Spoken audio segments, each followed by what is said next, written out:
Ciao a tutti! Gumawa po ako ngayon ng lumpiang kalabasa. First time ko po gumawa nito.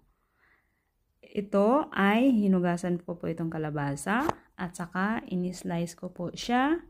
Pagkatapos nilaga ko po siya, tapos ini-dry ko po siya, tapos nilagyan ko po ng rosemary o rosmarino, tapos konting black pepper, konting salt din.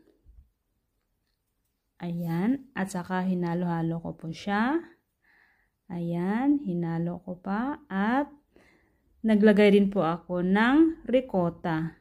Ayan, depende po kung gaano karami ang gusto nyong ilagay. Ayan po, nilagyan ko po ng ricotta. Pagkatapos ay hinalo-halo ko po ulit. Hinalo ko po siya ng mabuti at pagkatapos ay, ayan na po, binalot ko na siya. Ayan. Ayan, pagkatapos kong nabalot, ayan, ini-fried ko na siya. Ayan, ini-fried ko siya hanggang maging brown. Ayan na siya. Mukhang ang sarap na siya. Crunchy. Ayan. Nakakatuwa kasi first time kong gumawa nito. Patikim ko sa asawa ko kung magustuhan niya. Ayan na. Oh. Ayan, patikim na natin sa aking asawa kung magustuhan niya. Ayan, nalaglag pa. Ay. Brava, sì. Zucca di... Zucca dappertutto, guarda.